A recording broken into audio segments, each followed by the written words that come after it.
Could laid off workers at Warren Assembly come back quicker than expected?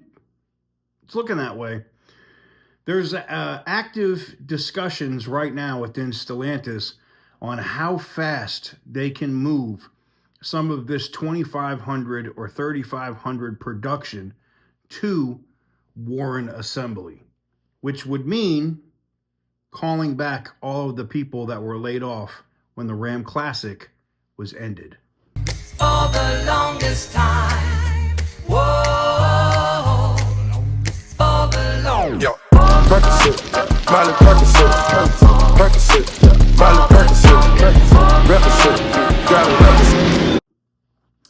That is right, guys. Welcome on back to TK's Garage, and it looks like positive news coming for people that were laid off at Warren Assembly.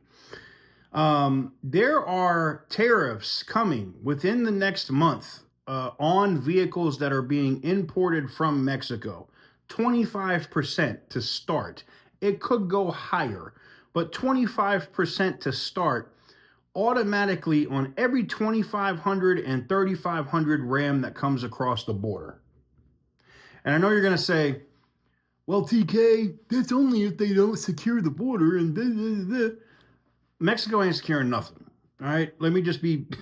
they'll send their national police or military up there, not securing nothing. All right, it's just sorry, just not happening. All right, the cartels run every literal section from Arizona, outside of the official ports of entry. Like the rest of that, it's all ran by the cartel. I'm sorry. It just is what it is. And so being that as it may, and being that Mexico really can't get that in line unless the Mexican government says, yeah, you guys can secure it, and they let Americans come in there or American military cross that border, which I don't think will ever happen. But if it did, maybe. But outside of that, I don't think it's going to happen. There's going to be a 25% tariff on these vehicles. Stellantis knows it. The U.S. government that's coming in knows it. So they're talking about moving vehicles, and it's already been reported. This isn't just me, because I know people will be like, well, TK just saying it. TK just pulling this stuff out of his butthole.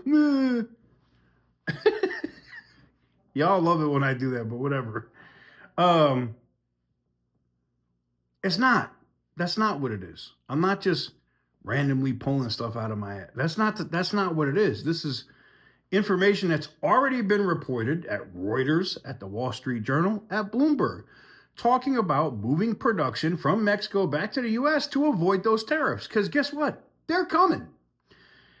So I found it interesting because there are active discussions now between the chairman / acting CEO in John Elkin and a couple of other board members and the incoming administration, the transition team for the incoming administration, on bringing back more jobs to America and how to avoid these tariffs, or can they negotiate a deal to avoid these tariffs for vehicles, i.e. trucks, being imported from Mexico. No deal in place right now. It looks like they're going to try to force the hand of Stellantis and move those jobs back here to the United States. And that means Warren. Now, I've talked to multiple people that work at Warren. Listen, I'm not an assembly plant worker. I don't understand how long it takes for them to tool if they were going to build the 2,500 there. I'm assuming because they already built the Classic there and they build other Rams, and do they make the Durango there too, right? Or is that at Sterling? I don't know what the process is or how long it would take them to retool to be able to build the 2,500. It's why I think they have them working emergency overtime and all this crazy crap in Mexico right now to make as many trucks as they can, so they have them before the current administration comes in. But once that happens, once those tariffs go into place, which I think happen within the first 24 to 48 hours, every truck that comes across that border is going to cost Stellantis 25%. Now, I know what you're going to say. Well, TK, won't they just pass that on to the consumer? They could, which means consumers aren't going to buy it. They'll go buy a Duramax or an F-250 or an F-350. They won't buy the Ram. It's not like they've been the best in quality recently. You know, Tim's doing his best. They're trying to turn that around. But until we get better part suppliers and they're actually assembling those things the right way, nobody wants to buy that crap. Just facts. So I digress, but I leave the question to you. And for you guys that work at Warren, you can answer this for me in the comments. Let's have a discussion. How long would it take for them to tool up to be able to build the 2500 Ram? Now, I'm assuming they would have to move the 2500 and the 3500. But I don't know if they'd like maybe send the 3500 to Sterling Heights and send the 2500 to Warren. How long would it take for them to tool that up? Let me know in the comment section down below. And I've heard a few different things, and here's the thing: I have some decent UAW sources, but they're not people. I'm sure I'm not on Sean Fain's Christmas card list. I'm pretty sure there, right?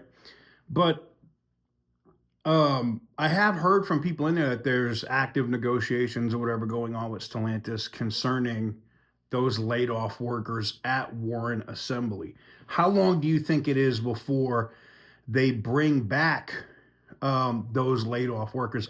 Because I'm going to tell you right now, if they're bringing the 2500 back and it doesn't take them that long, or there's not that much changing they need to do to tool that up to be able to build it there, I can see those people coming back to work there in April or May, right? And now if you're like, oh, it's going to take an entire year to tool that facility to be able to do the 2500. Okay, well, I guess nobody's buying 2500 and 3500 Rams with those tariffs. It's just not going to happen. Now, there are deals that can be made where the agreement is, and it also brings those workers back, like I said, immediately, and that's what I think is going to happen, is they get a deal in place with Stellantis to move the 2500 and 3500 back to the United States, either at Warren or Sterling Heights or wherever else they're going to put it, and they don't charge the tariffs for, say, 6 months. And they give them 6 months to tool whatever place they need to tool up to be able to bring those trucks in. That's probably the most likely scenario, especially with the communication that's going on now between the UAW and Stellantis and the incoming administration. But I wanted to bring it to you because I'm hearing more about the people in Mexico freaking out because now everybody down there is like, we're about to lose our jobs. They're sending all this crap back to the United States. Look, I think it's positive news. I think if you're one of the people that are laid off at Warren Assembly right now, you actually have hope, something to actually look forward to. But I leave the question to you. Let me know how long it would take if you work at Warren Assembly for them to tool up for that. And yeah, anything else I hear, you know, I keep my ear to the ground. I'll let you guys know. But give the video a big thumbs up if you like what I do. Hit the subscribe button if you haven't already. I told you we were going to start 2025 strong, and I wasn't playing. Here we are. Let's get it, and I'll see you guys on the next video. And as always, stay petty, my friends.